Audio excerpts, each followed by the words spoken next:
생생하게 상생하며 YTN 라디오 생생경제.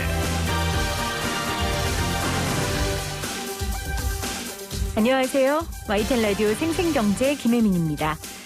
영화 미나리가 미국 골든글러브에서 최우수 외국어 영화상을 받았습니다. 미나리는 지난해 2월 열린 제36회 썬댄스 영화제에서 심사위원 대상과 관객상 수상을 시작으로 세계 각종 시상식에서 75관왕을 했습니다. 윤여정 씨는 북미 지역에서 여우주연상으로 총 26관왕을 차지하기도 했고요. 낯선 곳에서도 잘 자라는 미나리가 영화 제목인 것처럼 이 영화는 낯선 미국 땅에서 억척스럽게 삶을 개척한 한인 가족의 끈기와 사랑을 다뤘습니다. 이 영화가 브래드 피트의 플랜 B에서 제작하고 미국인 감독과 배우가 미국에서 촬영한 영화임에도 외국어 영화로 분류돼 인종차별 논란이 있었는데요. 이 논란이 세계 곳곳에 있는 한인들의 애환과 어려움을 응축해 말해주는 것 같았습니다. 하지만 다음 달 열리는 아카데미상에서는 기생충처럼 작품상을 받을 수도 있습니다. 미나리 같은 한인들의 삶의 이야기가 높은 헐리우드의 벽을 넘어 잘 자라나길 바랍니다. 2021년 3월 2일 YTN 라디오 생생경제 지금 시작합니다.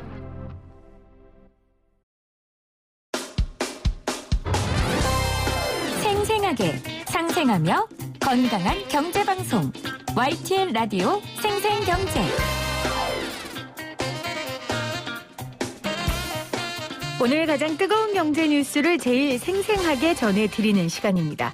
기업들이 요즘 여러 가지로 변화된 모습을 보이고 있습니다. 변화된 세상 속에서 그들만의 높은 성에서 담을 낮추고 생존하기 위한 다양한 시도들을 하는 것 같은데요. CEO 스코어 박주근 대표와 관련 이야기 나눠볼게요. 어서 오세요, 대표님. 네, 안녕하세요. 자, 방금 제가 한 말 맞습니까? 대기업들의 이 다양한 시도?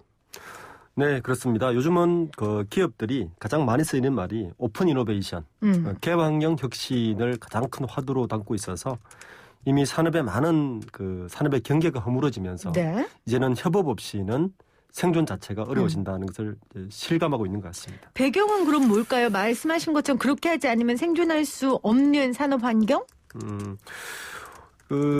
오늘 주요 경제 이슈 중에서 또 하나가 뭐였냐면은 사실은 반도체의 부족으로 글로벌 자동차 업계가 생산 차질이 벌어지고 있다였습니다. 옛날 같으면 상상도 할 수 없었던 이야기였죠. 이것처럼 지금은 옛날에는 산업이라는 게 자기 영역에서만 자기를 열심히 하고 영역이 분명했고 그 경계 내에서만 경쟁력을 갖추면 충분히 생존할 수 있었는데 이미 우리가 말하는 4차 산업 이후에는 산업 간의 경계가 완전히 허물어지면서 이제는 이종 간의 어떤 경쟁, 이종의 협업이 없어는 새로운 성장의 발판을 잡는다든지 혁신이 어려운 상태가 된 것 같습니다. 사실 뭐 산업만이 아니라 뭐 라디오 같은 경우도 저희 보이는 라디오 하고요. 뭐 네. PD가 앵커도 하고요. 그것뿐만 아니라 콜라보라고 하잖아요. 우리가 네. 콜라보레이션이 사실은 사회 전반의 트렌드인 이유가 아마 이런 여러 가지 버라이어티하게 변화되는 환경들 이 가운데서 각자 생존할 수밖에 없는 하나의 수단이 아닐까. 생존할 수 있는 수단이 아닐까 그런 생각을 해봅니다. 자, 본격적으로 기업들의 콜라보 이야기 한번 해보죠. 네. 대기업 총수들이 그러다 보니까 예전과 다르게 서로 굉장히 자주 만나는 모습을 보이고 있어요. 네, 오늘은 그렇습니다. 현대차와 SK그룹이 만나는데 왜 만납니까? 이제 수소 때문입니다. 최태원 SK그룹 회장과 현대차 정의선 회장이 인천에 있는 SK 인천 석유화학에서 네. 수소 사업 관련 협업 계획을 오늘 발표를 합니다. 물론 여기는 정부 관계자들도 오고요. 우리 잘 알듯이 미국의 바이든 정부 출범 이후에 탄소 제로 정책이 각국에 경쟁적으로 내놓고 있는 상황에서 우리나라 대표적인 탄소 제로에서 핵심이 수소 경제인데 수소 경제를 이끌고 있는 현대차와 또 이를 뒷받침하기 위한 생산시설이 있는 SK그룹과의 말 그대로 콜라보레이션을 네. 발표하는 자리가 되겠습니다. 수소 동맹이라는 말까지 나오더라고요. 네. 콜라보레이션을 넘어서서 동맹. 네. 그러면 정확하게 현대차와 SK가 수소차를 위해서 뭐 어디서 어디까지 손을 잡겠다는 겁니까? 우리가 수소 경제라 하면 이제 크게 밸류체인을 보면 우선 수소를 생산을 해야 되겠죠. 생산된 수송을 유통을 시켜야 될 겁니다. 그리고 유통된 수소를 또 공급을 해야 되는데 이것이 이루는 일종의 수소 경제의 밸류체인인데 오늘 만나는 SK그룹과 현대차그룹은 바로 SK 인천석유화학이 수소 생산을 하는데 네. 이 생산된 수소를 앞으로 현대차가 유통을 해주겠다는 것이고 SK가 생산하면 현대차가 유통하겠다. 그렇습니다. 네, 그리고 공급까지 일부 협업 체계를 갖춰보자는 의미가 있습니다. SK 인천석유화학의 수소 생산은 조금 의미가 있는 게요. 수소는 우리가 소위 말하는 수소를 생산하는 방식은 현재 세 가지 방식이 있습니다. 그레이 하이드로전 그래서 회색 수소가 있고요.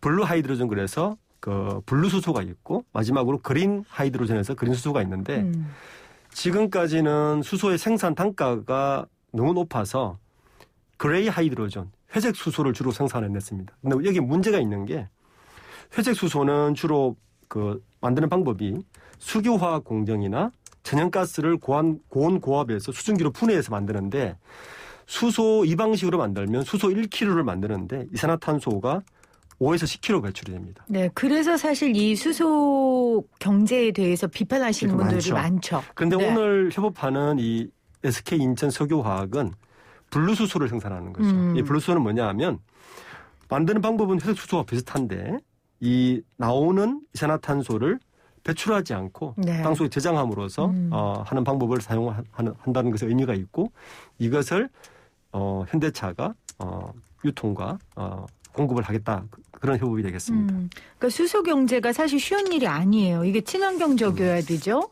또 대중적으로 공급할 수 있어야 되죠. 거기다가 수익 창출도 해야 되죠. 네. 이게 한 가지 기업만으로 한 개의 기업만으로 혹은 또 두세 개 기업만으로도 되는 일도 아니에요. 정부의 네. 지원도 필요하고요. 그래서 지금 각 기업들이 함께 상생하기 위해서 생생하게 만나고 있는데 현대차가 수소차와 관련해서 포스코와 협업한다는 이야기도 들었거든요. 네, 그럼 지금 그렇습니다. 포스코하고는 어떤 협업을 하는 겁니까? 그러니까 이제 종전에 말씀하신 것 같이 이 수소 경제가 선순환이 되려면 말 그대로 수소 생태계를 만들어야 됩니다. 지금은 우리가 보는 일련의 과정들은 이 바로 수소 생태계를 만드는 과정으로 보시면 되고요. 지난달 16일이죠. 먼저 포스코와 업무 협약을 현대차가 했는데 이때도 방식은 오늘 SK와 한 방식과는 비슷합니다. 표면적으로는 포스코 제철소에 차량 1,500대를 현대차가 공급을 합니다. 네. 수증기차로. 그리고 포스코는 생산한 수소를 현대차의 연료전지 발전 등에 활용한다는 내용으로 협약을 했는데 사실 현대차 그룹과 포스코 그룹의 이 협약은 좀 더 큰 그림이 있습니다. 그게 뭐냐 하면 현재 그 포스코의 가장 난점은 이 철강석을 철로 만들기 위해서는 대량의 탄소 배출이 현재 불가결한데 아하. 최근에 나온 기술을 보면 그걸 탄소로 하지 않고 수소를 써서 철강석을 만드는 하는 방법이 있습니다. 네. 이 방법을 사실은 현대차그룹과 포스코는 경쟁사죠. 왜냐하면 현대제철이 있기 때문에. 그렇죠. 이 협업은 말 그대로 수소 생태계, 즉 철광석 생산에서도 대규모 기술과 투자가 필요하니까 같이 한번 해보자는 저희가 깔려있는 협업으로 봐야 됩니다. 그러니까 포스코와 현대차그룹은 말 그대로 수소 생산뿐만 아니라 철광석 생산까지 사실은 염두에 두고 한 협업이고 오늘 하는 SK와 하는 협업은 이 블루 하이드로전을 생산해서 유통과 공급에 대해서까지 협업을 하는 이런 이제 포석이 깔린 협업으로 봐야 되는 거죠. 각자 도생해왔고 지금까지는 이제 개인기로 기업들이 막 뛰어왔단 말이에요. 그런데 이제는 산업 규모가 커지고 이렇게 세계 흐름 속에 또 나아가는 산업 분야에 있어서는 각자 도생이 힘드니 네. 함께하는 모습들을 보이고 있는 것 같아요. 수소 경제 이 모델이 잘 돼야겠네요. 그래야 앞으로 좀 새로운 모델들도 나올 테고요. 우리가 수소 모델 이전에 사실은 배터리 협업이 있었죠. 마찬가지로 정의선 부회장이 LG화학과 그리고 그 삼성 그리고 SK를 찾아가서 네. 배터리 협업을 하자고 이미 했던 기억이 있죠. 지금 같은 상황에서는 이런 협업 없이는 아마 대기업이라도 생존하기가 아까 초대에 말씀하신 것 같이 이제 어려운 상황이 될 겁니다. 자, 수소 이야기를 조금 더 해볼게요. 사실 수소 이야기는 벌써 뭐 문재인 정부 출범하자마자 계속 끊임없이 쏟아졌던 이야기인데 이게 혁신의 아이콘으로는 떴지만 인프로가 부족해서 동력을 얻지 못했단 말이에요. 그러니까 제 친구도 얼마 전에 관련된 차를 좀 수소하고는 좀 다르지만 전기차를 네. 이제 빌렸는데 충전할 수 있는 데가 너무 없어서 다시는 안 하겠다고 하더라고요. 맞습니다. 뭐 수소차는 지금 더한 상황이니까요. 그럼 이번 콜라보로 인해서 좀 이런 부분들은 확실히 좀 해소가 될 것으로 보십니까? 당장은 어려울 것 같습니다. 우리가 수소차 얘기 나온 게 언제냐 하면은 1998년입니다. 그러니까 현대차가 수소차 연구를 시작한 것이 23년 전인 1998년입니다. 네. 그리고 생각해 보면 MB 정부 때 이명박 대통령도 수소차를 탔었고요. 그다음에 박근혜 대통령도 정몽구 회장과 수소차를 탔었고 문재인 대통령도 같이 수소차를 탔습니다. 그러니까 매년 혁신의 아이콘으로는 떠오르지만 실생활은 너무 먼데 그 이유는 아까 이야기했던 대로 생태계가 갖춰지지 않기 때문입니다. 즉 생산 별도, 생산 단가 일단 너무 비싸고요. 지금 킬로그램당 거의 5불 이상 하는데 실제적으로 이게 전기차 정도의 경쟁력을 가지려면 2불 언더로 떨어져야 됩니다. 수소경제가. 그러니까 일단 생산가가 너무 비싸고요. 그 생산을 했더라도 아까 말씀하신 것 같이 지금 그 등록된 수소차가 10,000대 정도 되는데 충전소가 40곳에 불과해요. 아, 그렇죠. 그렇죠. 그리고 이 수소 충전소가 지어지는 곳마다 계속 지역 민원이 들어오고 있습니다. 위험 때문에. 이런 부분도 있고. 그리고 활용 부분. 결국에는 이 수소 생태계가 완전히 되려면 수소 연료 전지까지 되어서 에너지의 큰 한 축이 바뀌는 게 궁극적인 목적이거든요. 네. 그래서 그까지 가려면 아직 해결해야 될 과제가 많은 것 같습니다. 그런데 대기업들이 이렇게 콜라보를 하면 확실히 생태계를 갖추는 데는 좀 도움이 되지 않겠습니까? 속도도 좀 나고요. 그렇죠. 중요한 건 이게 민간 정부 주도의 어떤 정책들이 민간에게까지 정부 정책은 일종의 마중물 역할을 해야 되는 것이고요. 그렇죠. 그것이 민간 경제로 선순환되도록 해야 되는 게 중요한데 현재는 이 두 가지 문제, 즉 생산 단가에 있어서 아직까지 경쟁력이 크게 없는 부분, 그리고 유통망이 아직까지 너무 작다는 부분 때문에 민간에서도 섣불리 이 부분에 투자를 망설이고 있는 것 같습니다. 그런데 이제 최근에 화두는 좀 바뀐 것 같긴 해요. 그 바이든 정부가 탄소 제로 정책을 시작했고 네. 일본도 토요타를 시점, 중국도 마찬가지로 이 정책에 지금 올라탄 상태고 우리 정부도 발표를 했었죠. 그러니까 이런 정부 정책이라면 어느 정도 코스트 레버리지를 놨더라도 네. 아마 민간에서도 적극적으로 이제 이 정책에 따라서 투자할 가능성이 높다고 봐야 될 것 같습니다. 지금 대표님께서 정부는 마중물 역할을 하고 이것이 민간 경제로 선순환이 일어나야지 이게 정착한다고 하셨는데 사실 우려되는 것도 있어요. 뭐냐면 정부가 방향성을 제시하고 대기업의 역할을 막 부여하다 보면 이런 모습들이 사실 예전에도 있었잖아요. 그렇죠. 그러다 보면 기업이 그냥 정부 비율 맞추기만 하게 되거나 왜냐하면 수소차나 이 부분에 대해서 문제 제기하는 민간단체도 굉장히 많거든요. 네. 그래서 이런 부분에 대한 우려도 있는데 이 부분은 어떻게 보십니까? 네, 정부 정책이 나올 때마다 사실은 반복적으로 우려되는 부분이죠. 우리가 기억해 보면 MB 정부 때 그린 경제가 있었고요. 그때 그린 경제의 화두로 많은 기업들이 투자를 했었고 또 어떻게 보면 생색도 냈었죠. 네. 그리고 박근혜 정부 때 창조 경제를 이야기하면서 또 같은 되풀이를 했습니다. 이번 정부에서는 혁신 경제를 이야기하면서 뭐 그린 뉴딜 이야기하지만 비슷한 이제 전체를 밟고 있는 것 같아서 사실은 이러한 전체를 밟지 않기 위해서는 정부 정책 입안 과정에서 굉장히 치밀해야 됩니다. 그러니까 어떤 난관이 있는지 그 난관을 풀기 위해서는 어느 정도의 투자가 필요하고 그 투자에 민간이 어느 정도 들어올 수 있는지 돼 있는데 지금은 아까 이야기한 것대로 매 정부마다 대통령들이 수소차를 타기만 하고 아직까지 활용되지 않는 것은 네. 이런 정책 실효성에 대해서 굉장히 한번 다시 생각해 봐야 되는 문제인 것 같습니다. 자, 오늘 YTN 라디오 생생경제 생생인터뷰는 변화하는 기업의 이야기 좀 나누고 있습니다. 기업과 기업의 콜라보 살펴보고 있는데 구체적으로 현대차와 SK그룹의 콜라보 수소동맹 이야기를 나눠봤고요. 또 하나 기업의 좀 변화되는 모습을 이야기를 해보자면 오늘 현대차 이야기가 또 뉴스가 나왔어요. 네. 공교롭게도 지금 현대차 얘기만 계속하게 되는데 현대차가 공정위에 대기업 집단 지정 자료를 제출했고 총수를 정의선 회장으로 지정한 걸 요청했다고 하더라고요. 네. 원래는 정몽구 명예회장이 총수였는데 이게 의미가 있다면서요. 굉장히 큰 의미가 있습니다. 네. 우리가 삼성의 경우에도 고 이건희 회장이 살아있을 때 이거는 이제 공정위에서 이재용 부회장을 동의인으로 지정을 해버렸습니다. 동일인. 예. 네. 이거는 이제 우리가 공정거래위원회에서 매년 자산규모 5조 원 이상 기업은 대기업 집단으로 지정을 하죠. 네. 대기업 집단에 지정을 하면 반드시 동일인을 지정하게 됩니다. 동일인의 의미는 뭐냐면 일단 일감몰아주기 규제의 범위. 그러니까 직계 몇 촌, 외척으로 몇 촌까지는 그 계열사를 신고를 해야 되는 의무가 있고요. 이 동일인을 중심으로 해서 모든 일감 몰아주기, 기업 규제 모든 것들이 이걸 중심으로 하기 때문에 굉장히 큰 의미가 있습니다. 또 하나 의미는 정몽구 회장이 더 이상 경영에 간섭하지 않는다는 의미도 사실 내포하고 있습니다. 정말 정의선 시대가 열린다. 그렇습니다. 그러니까 작년에 회장에 취임했고 올해 동일인 지정을 정의선으로 이제 공정위에서 확정을 한다면 네. 본격적인 3세 경영으로 이제 확정을 한다고 봐야 되는 겁니다.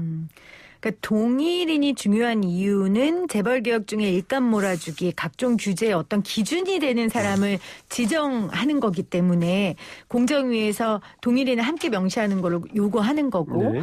이 이야기는 기업도 이런 공정위의 요구 그리고 시대의 요구를 부응한다라는 뜻이기도 하겠죠. 더 네, 이상 그렇습니다. 외면할 수 없는 사회적 분위기고요. 네. 음. 반대로 그 네이버 같은 경우는 네. 예전에 3년 전이죠. 이해진 의장이 네이버 측에서 동일인 지정을 거부했습니다. 왜냐하면 네이버 쪽에서는 우리는 일반 대기업하고 지배구조가 다르다. 동일인 지정을 하지 말아 달라고 요청했는데 공정거래에서는 동일인 지정을 했죠. 이것처럼 현재 우리나라의 공정거래법은 모든 법의 기준이 동일인 기준입니다. 그래서 동일인의 그 직계는 물론 반계까지 굉장히 큰 영향을 받기 때문에 동일인 지정은 굉장히 중요합니다. 네. 자, 기업들의 여러 가지 변화를 살펴보고 있는데 또 우리 대표님이 하나 꼽아주신다면 최근에 기업의 이런 모습 참 색다르다 하는 거 있으세요? 저는 그 정용진 부회장이 야구 다니면서 한 거 네, 그거 네. 뭐 우리 같이 하기도 했지만 그것도 굉장히 재밌었고요. 그런 것도 저는 물론 그 부분도 좀 새로웠지만 우리 뭐 최근에 기부도 굉장히 새로웠죠. 그러니까 그렇죠. 배달의 민족이나 그렇습니다. 배달의 네. 민족이나 그 카카오의 기부를 보면 우리가 방금 동일인을 이야기했지만 이제는 재벌이라는 것도 옛날 세대의 올드 재벌과 신흥 뉴 재벌의 문화가 굉장히 차이가 많이 난다는 것도 최근 기업의 큰 변화의 한 축인 것 같습니다. 네. 예, 그런 부분들이 그 기업의 그 생각도 다를 뿐만 아니라 지배 구조도 굉장히 차별화가 많이 됩니다. 옛날 지배 구조. 지금 우리가 이야기하는 현대차 같은 경우도 여전히 출환출자 구조를 가지고 있거든요. 우리가 그렇게 재벌 지배 구조의 악이라고 이야기는 가지고 있는데 지금 새로 생기는 여러 그 대규모 집단 기업들, 뭐 네이버라든지 카카오라든지 이런 기업들을 보면 지배 구조도 굉장히 심플하고 우리가 생각하는 상법의 여러 가지 규정을 전부 다 앞서서 지배 구조가 나가고 있거든요. 네. 이런 부분들도 요즘 기업들을 바라보는 또 새로운 하나의 시선인 것 같습니다. 또 3세, 4세 경영이 본격화되고 있는 상황에서 앞으로도 변화되는 기업의 모습을 볼 수 있을 것 같아요. 자주. 네, 그렇습니다. 부디 시대 정신과 상황에 맞는 그런 변화된 모습이었으면 좋겠습니다. 또 대표님 하실 말씀. 네, 현대차가 이제 마지막 남은 숙제가 사실 있죠. 그러니까 정의선 회장이 이제 동일인 지정을 하곤 했지만 우리가 3년 전에 보면 현대차가 지배구조 개편을 하려다가 발목을 잡힌 적이 있습니다. 역시 엘리엇에다가 아마 이번에 또 주시해 봐야 될 것은 현대차 그룹이 이제 동일인까지 지정되었다면 지배구조 개편을 올해 어떻게 할지도 굉장히 큰 관심사항으로 떠오를 것 같습니다. 알겠습니다. 계속해서 지켜보도록 하겠습니다. 지금까지 CEO 스코어 박주근 대표였습니다. 고맙습니다. 네, 감사합니다.